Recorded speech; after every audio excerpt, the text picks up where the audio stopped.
Cuando entré al comedor y vi a mi consuegra revisando mis estados de cuenta bancarios como si fueran suyos, pensé que lo había visto todo, pero entonces mi propia hija me gritó a la cara que si prefería mis cochinos pesos antes que a mi propia sangre, exigiendo que mantuviera a toda su familia. Sentí un zumbido ensordecedor en los oídos y la taza de café se me resbaló de las manos temblorosas, estrellándose contra el suelo igual que mi confianza.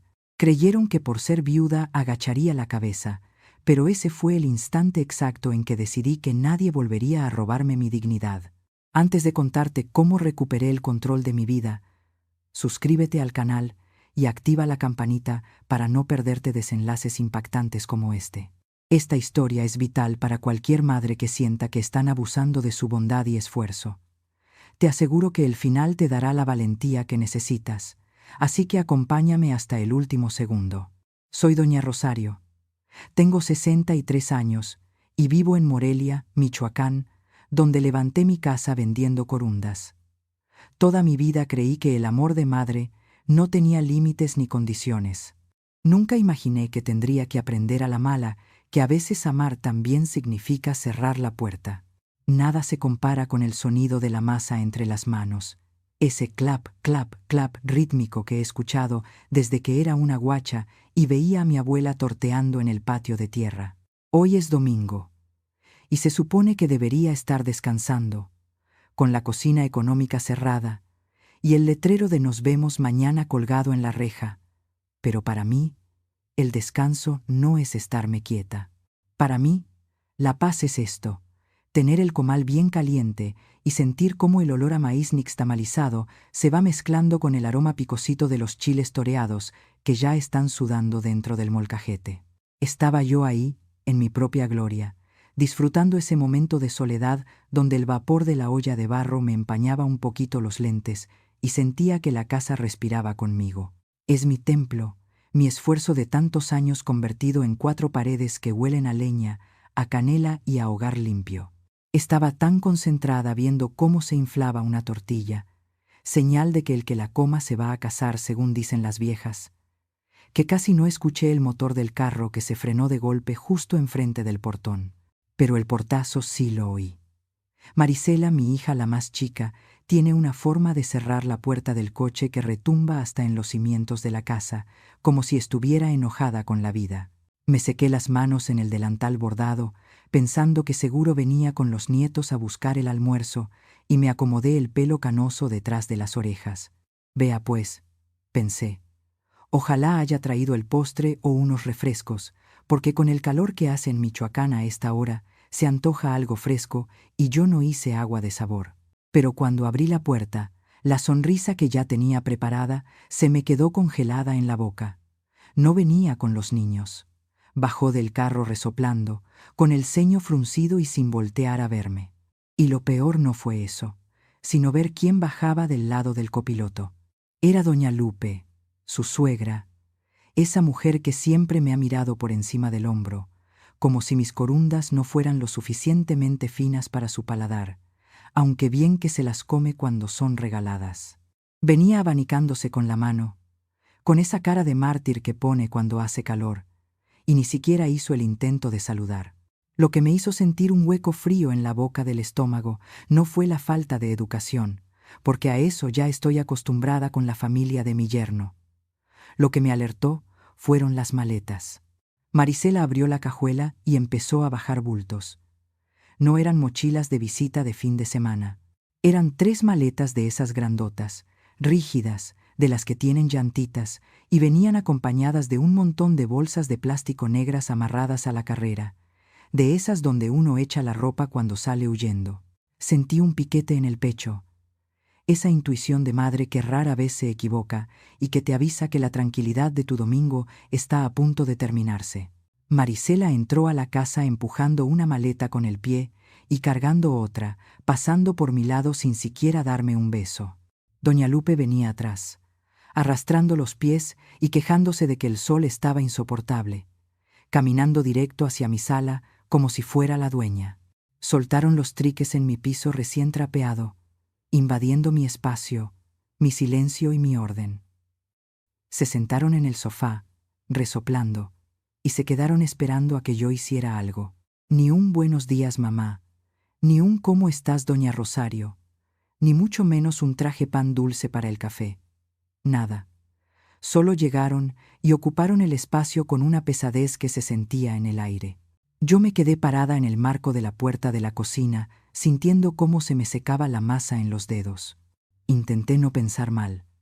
Me dije a mí misma que no me achicopalara antes de tiempo, que seguro se les había descompuesto el boiler o que iban a pintar su casa. Les ofrecí un vaso de agua por pura cortesía, porque en esta casa la educación no se le niega a nadie, aunque doña Lupe me pidió una coca bien fría con un tono que parecía orden. Mientras le servía, notaba cómo Marisela evitaba mis ojos, mirando hacia todos lados menos hacia mí, criticando que tenía muchas plantas o que los cuadros estaban chuecos. Regresé a la cocina por las tortillas, que ya se me estaban pasando de tueste, y Marisela me siguió. Se recargó en la barra de azulejos que tanto trabajo me costó pagar. Agarró un pedazo de queso fresco del plato sin pedir permiso y se lo metió a la boca con ansiedad. Yo esperaba una explicación, una disculpa por llegar así, sin avisar. Pero ella solo se limpió las manos en el pantalón y me soltó la bomba con una naturalidad que me dio miedo. Me dijo, sin una pizca de vergüenza, que qué bueno que había cocinado tanto, porque traían mucha hambre y venían para largo. Y en ese momento, con el olor a salsa de molcajete llenando la cocina, supe que esas maletas en la sala no eran ropa sucia para lavar, sino el peso de un problema que me acababan de echar encima, sin preguntarme si yo tenía las fuerzas para cargarlo. Ver esas maletas amontonadas en mi sala fue como recibir un cubetazo de agua helada, de esos que te despiertan de golpe aunque no quieras. Mientras Marisela se servía otro pedazo de queso con la mano, mi mente se fue derechito a 20 años atrás, cuando la vida me dio el golpe más duro. Me quedé viuda a los 40, con 3 hijos y una mano adelante y otra atrás. Nadie sabe lo que es llorarle a un muerto en la noche y tener que levantarse a las 4 de la mañana a preparar nixtamal para que tus hijos coman. Nadie les contó a estas mujeres que esta casa, la que ahora pisan con tanto descaro, no se levantó con varitas mágicas, sino con el sudor de mi frente y el dolor de mi espalda cargando canastas de corundas por todo el centro de Morelia. Ahorré peso sobre peso, centavo sobre centavo, aguantando lluvias y desprecios, sin pedirle fiado a nadie, ni siquiera a mi compadre, que siempre se ofreció a ayudarme. Mi orgullo y mis manos fueron mi único capital. Tal vez ahí estuvo mi error, en querer darles todo lo que yo no tuve para que no sufrieran. Y con Marisela, por ser la más chica, la raspa de la olla, se me fue la mano. Ella no conoció las carencias, no vio cuando contábamos los frijoles para que alcanzaran. Ella creció cuando el negocio ya daba, cuando ya había camioneta para repartir y piso firme en los cuartos. Se acostumbró a estirar la mano y recibir, a que su mamá fuerte le resolviera la vida. Nunca le exigí que aprendiera a envolver un tamal, ni que se quemara las manos en el comal. Quería que estudiara, que fuera una licenciada, y miren lo que son las cosas. Terminó creyendo que el esfuerzo ajeno es su derecho de nacimiento. Siempre fue la consentida, la que estrenaba ropa en Navidad aunque sus hermanos repitieran, y ahora esa misma niña mimada me estaba mirando con unos ojos que ya no reconocía, unos ojos llenos de cálculo y frialdad. Salí de mis pensamientos cuando escuché el ruido de las llantitas de las maletas rodando por el pasillo. Alcé la vista y sentí que la sangre se me iba a los talones. Marisela no estaba llevando las cosas al cuarto de visitas, ese que tengo siempre arreglado con sábanas limpias por si alguien llega. No. Iba derechito a mi recámara, a mi santuario, al único lugar donde tengo mis recuerdos, mi altar con la foto de mi viejo y mi cama con el colchón ortopédico que tanto trabajo me costó comprar para mis dolores de espalda. Me interpuse en el pasillo, con el corazón galopando, y le pregunté qué estaba haciendo, a dónde creía que iba con todo ese tilichero. Marisela ni siquiera se detuvo, solo me esquivó con la mirada y siguió empujando la maleta como si yo fuera un mueble más que estorbaba. Me soltó con una tranquilidad pasmosa que iba a instalar a doña Lupe en mi cuarto. Así sin más. Según ella, la señora no podía quedarse en el cuarto de huéspedes porque el colchón estaba muy duro y a su suegra le dolían mucho las rodillas, que necesitaba el baño propio que está dentro de mi recámara para no tener que caminar tanto en la noche. Sentí una indignación tan grande que me tembló la voz. Le dije que esa era mi cama, mi espacio, y que no iba a salirme de mi propio cuarto en mi propia casa. Pero Marisela ya traía el discurso preparado, ese que saben usar tan bien los hijos que olvidan el respeto. Se paró en seco, dejó la maleta y se volteó hacia mí, poniendo las manos en la cintura igualito a como lo hacía de niña cuando hacía berrinche. Pero ahora era una mujer hecha y derecha lastimándome. Me miró de arriba abajo y me soltó las palabras que se me clavaron como espinas. Me dijo que era increíble que yo fuera tan egoísta, que vivía sola en una casa inmensa que me sobraba por todos lados, mientras ellas pasaban necesidades. Me echó en cara que el negocio de comida me dejaba re bien, que tenía dinero guardado y que era un pecado mortal negarle la comodidad a una anciana enferma como su suegra, siendo familia. Lo dijo con tal seguridad, con tal veneno disfrazado de caridad cristiana, que por un segundo me hizo dudar, me hizo sentir culpable por tener lo que tengo. Pero luego vi a doña Lupe allá atrás, sonriendo con esa mueca burlona mientras se abanicaba, esperando a que su nuera terminara de despojarme para tomar posesión de mi cama, y supe que aquello no era necesidad ni dolor de rodillas.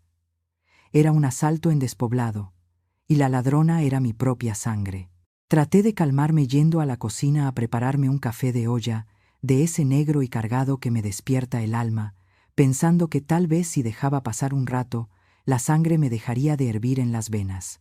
Me dije a mí misma que quizás estaba exagerando, que una madre siempre tiene que tener el corazón grande para perdonar las imprudencias. Pero la paz me duró lo que tardé en caminar con mi taza humeante hacia el comedor. Lo que vi ahí me heló la sangre más que el frío de la madrugada. Doña Lupe estaba sentada en mi mesa, en la cabecera, con mis lentes de lectura puestos, esos que había dejado olvidados sobre el trastero. Pero lo grave no era que usara mis lentes, sino lo que sus manos arrugadas sostenían con tanto interés. Eran mis estados de cuenta del banco, los sobres amarillos que yo guardo celosamente en el cajón del mueble de la entrada y que nunca dejo a la vista de nadie. La mujer estaba pasando las hojas, humedeciéndose el dedo con saliva para cambiar de página y haciendo cuentas en voz alta, murmurando cifras y asintiendo con la cabeza como si estuviera auditando un negocio propio. La escuché decir que ahí había suficiente, que yo tenía más guardado de lo que aparentaba y que bien podía soltar la lana sin que me doliera. Sentí una punzada en el pecho, una mezcla de vergüenza ajena y furia. Me acerqué temblando, no de miedo, sino de puro coraje, y antes de que pudiera arrancarle los papeles de las manos, Marisela apareció por el pasillo. Lejos de regañar a su suegra por husmear en lo ajeno, mi hija se puso de su lado, cruzándose de brazos con esa actitud retadora que ha adoptado desde que llegó. Ahí fue cuando soltó la verdad, la razón real detrás de las maletas y la invasión. Sin rodeos y sin una pizca de pena, me confesó que a su marido lo habían corrido del trabajo hacía 2 meses por un problema de desfalco, aunque ella juraba que fue una injusticia. Me dijo que debían hasta la camisa, que les estaban quitando la casa y el coche, y que por eso habían venido a refugiarse conmigo. Hasta ahí mi corazón de madre, aunque dolido, hubiera entendido la desgracia. Pero Marisela no terminó ahí. Con una frialdad que me desconoció, me explicó el nuevo arreglo familiar que ella ya había decidido en su cabeza. Según sus planes, yo no solo tenía que darles techo y comida a las 3 generaciones. Me dijo, con una naturalidad espantosa, que como yo me pasaba todo el día en el negocio ganando dinero, doña Lupe se iba a encargar de cuidar la casa. Y por ese gran sacrificio de sentarse en mi sofá a ver telenovelas, Marisela exigía que yo le diera una mesada semanal a su suegra, un sueldo. Hágame usted el favor, porque según ella, el trabajo doméstico se paga y yo ya no estaba en edad de llevar la casa sola. Querían que yo mantuviera al marido desempleado, a la hija exigente, a los nietos, y encima le pagara un salario a la mujer que me acababa de robar mi recámara. En ese momento mi cuerpo dijo basta.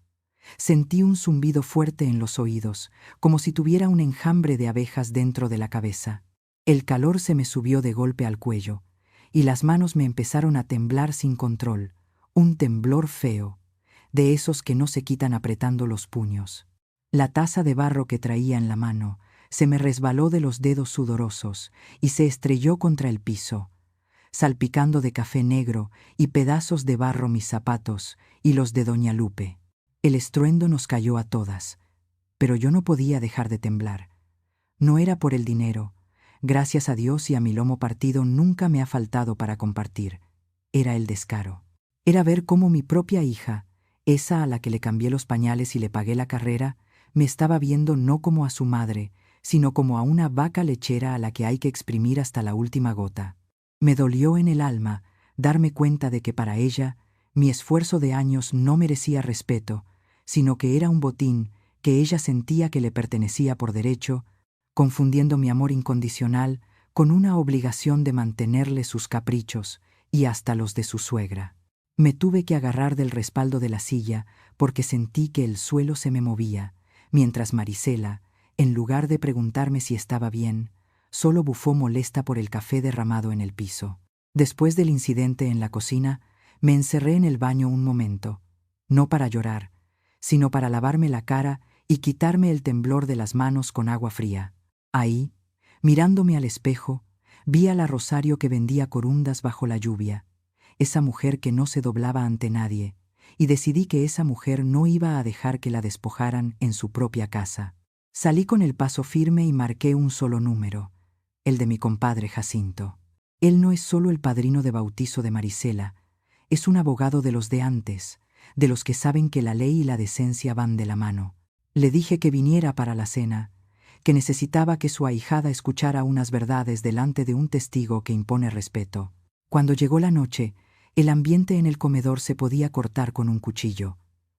Marisela y doña Lupe cenaron en silencio, mirándose entre ellas, seguras de que ya me habían doblado las manos. Pero cuando sonó el timbre y vieron entrar a mi compadre con su portafolio bajo el brazo y ese bigote que no admite bromas, se les mudó el color. Les pedí que no se levantaran, que la sobremesa iba a ser larga y necesaria. Jacinto se sentó a mi lado, y su sola presencia me dio la fuerza que me faltaba, como si me hubiera prestado un poco de su autoridad. No me anduve por las ramas.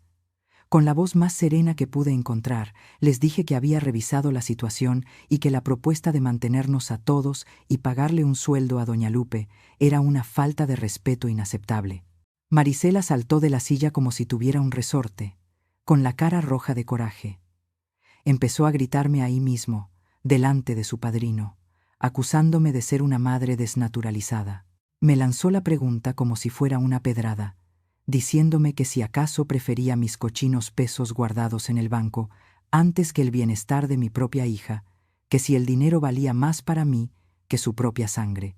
En otro tiempo, esas palabras me hubieran hecho agachar la cabeza y sacar la chequera por pura culpa, pero esta vez no. La miré fijamente a los ojos y le respondí con una calma que hasta a mí me sorprendió. Le dije que no se confundiera, que no era cuestión de dinero, sino de decencia.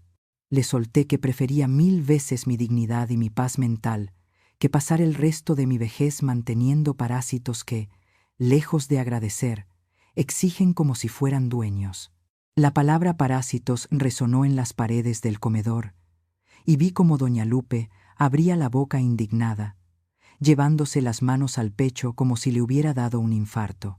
La señora empezó con su teatro de inmediato, sollozando sin lágrimas y diciendo que yo era una mujer sin corazón, que la estaba corriendo a la calle como a un perro, a ella que era una anciana enferma de las rodillas. Intentó manipular a mi compadre, buscando su lástima, pero Jacinto ni se inmutó, solo la miró por encima de sus lentes esperando a que terminara el show. Yo no cedí ni un milímetro ante sus lamentos fingidos. Les dije que no las estaba corriendo a la calle, que tenían casa y marido, y que si habían perdido sus cosas por malos manejos, no era mi obligación reponerles la vida de lujos a costillas de mi trabajo. Ahí fue cuando puse las cartas sobre la mesa de manera definitiva. Les di 3 días. 3 días para que doña Lupe sacara sus tiliches de mi recámara y para que ambas buscaran a dónde irse. Marisela intentó interrumpirme, alegando que ella tenía derechos por ser mi hija, que la casa también era suya. Pero mi compadre Jacinto intervino con voz grave para aclararles la realidad legal, y yo rematé con la verdad que más les dolió. Les dejé claro, golpeando suavemente la mesa con mi dedo índice para enfatizar cada palabra, que esta casa es mía, escriturada a mi nombre, sudada con mi frente. Les dije que la herencia existe, sí, pero es para cuando yo me muera y ya no necesite un techo. No es un pastel para que se lo repartan y se lo coman mientras yo sigo viva y respirando. La casa se respeta, y a mí se me respeta más. Esos 3 días de plazo que les di se sintieron más largos que una cuaresma entera sin agua. La casa se llenó de un silencio pesado, de esos que calan hasta los huesos, interrumpidos solamente por los portazos de Marisela y los resoplidos de doña Lupe, que se paseaba por el pasillo arrastrando las pantuflas como si fuera un alma en pena buscando a quién asustar. Nadie me dirigió la palabra, ni falta que hacía, porque las miradas de odio que me lanzaban cada vez que nos cruzábamos en la cocina decían más que 1000 maldiciones. Yo me mantuve firme, encerrada en mi cuarto o trabajando en el patio, encomendándome a mi Virgen de la Salud de Pátzcuaro, pidiéndole que me diera la fortaleza para no doblar las manos, para que no me ganara el sentimiento de culpa que las madres traemos tatuado en el alma. Le recé con fe, diciéndole: Madre mía, tú que curas los cuerpos, cúrame también este dolor de ver a mi hija convertida en una extraña, y no dejes que me achicopale ahora que necesito ser más fuerte que un roble. Cuando se cumplió la hora, el domingo por la tarde, vi salir las mismas maletas que habían entrado invadiendo mi paz, pero ahora iban cargadas de rencor. Marisela no se despidió como una hija debe despedirse de su madre. Se paró en la puerta, con la mano en la perilla, y me soltó el veneno final, ese que sabía que me iba a doler más que cualquier insulto. Me dijo que si tanto quería mi soledad y mi dinero, que me quedara con ellos, pero que me olvidara de ver a mis nietos. Me amenazó con que no los volvería a traer, porque según ella, una abuela que no apoya a la familia en desgracia no merece el cariño de los niños. Vea, pues, lo que son las cosas. Usar a las criaturas inocentes como moneda de cambio, como si el amor se comprara con transferencias bancarias. Sentí que el corazón se me arrugaba como una hoja seca, pero me mordí el rebozo para no llorar frente a ellas. Les dije que Dios las bendijera y cerré la puerta tras sus espaldas. Cuando el motor del coche se alejó y el ruido se perdió calle abajo, me quedé parada en medio de la sala. El silencio volvió, pero esta vez no se sentía pesado, se sentía limpio. Caminé despacio hacia la cocina, mi lugar seguro, y puse agua en la olla de barro para un café. Mientras el piloncillo y la canela soltaban su aroma, me senté en la silla de madera, esa que ha aguantado mi peso y mis penas por tantos años. Miré a mi alrededor, mis cazuelas colgadas, mi molcajete, mis frascos de especias. Todo estaba en su lugar, igual que yo. Sentí una tristeza profunda, sí, porque a ninguna madre le gusta que un hijo se vaya enojado, pero debajo de esa tristeza había una paz inmensa, una tranquilidad que no cambiaba por nada. Entendí que había hecho lo correcto, que el respeto no se negocia, ni siquiera con la sangre. Me levanté con otro ánimo y me acerqué a la mesa de trabajo. Tenía los ingredientes listos para preparar las corundas que vendería al día siguiente, pero también vi los elotes tiernos que había comprado para hacer uchepos. Y me dije: Ande, guacha, prepárese algo rico para usted sola, que bien se lo merece. Empecé a desgranar los elotes, sintiendo la frescura de los granos lechosos en mis dedos, y poco a poco, el ritmo del trabajo me fue sanando. Batí la masa con manteca y azúcar, con ese cuidado que solo se tiene cuando se cocina con amor, y puse los uchepos a cocer al vapor. El olor dulce del maíz tierno llenó la casa, borrando el rastro amargo que había dejado la visita. Me serví uno calientito, le puse su crema y su salsa verde, y me senté a comer en mi mesa, sin nadie que me contara los bocados ni me exigiera las cuentas. Ahí, saboreando el fruto de mi esfuerzo, comprendí la lección más dura pero más valiosa de mi vejez. Entendí que el amor de madre es incondicional, sí, pero no es un cheque en blanco. Entendí que ayudarlos a crecer no significa impedir que maduren, y que amarlos no significa dejar que me consuman. Cerré los ojos y le di gracias a la vida por permitirme recuperar mi dignidad. Porque al final del día, el amor verdadero nutre, no saquea, y una madre no es, ni nunca debe ser, la cuenta de ahorros de los hijos. Han pasado ya 6 meses desde aquel domingo amargo. Marisela cumplió su amenaza y no ha traído a mis nietos, y aunque el silencio a veces cala, mi tranquilidad vale más que cualquier visita forzada. Mi cocina económica sigue prosperando con clientes que sí valoran mi sazón, y cada noche descanso tranquila en mi propia cama, sabiendo que nadie volverá a invadir mi santuario ni a faltarle el respeto a mi esfuerzo. Aprendí que la dignidad no caduca con la vejez, y que el respeto no se mendiga, se defiende con firmeza. Mi consejo para ustedes es simple. Tengan siempre las escrituras a su nombre y nunca cedan el control de su casa por lástima o culpa.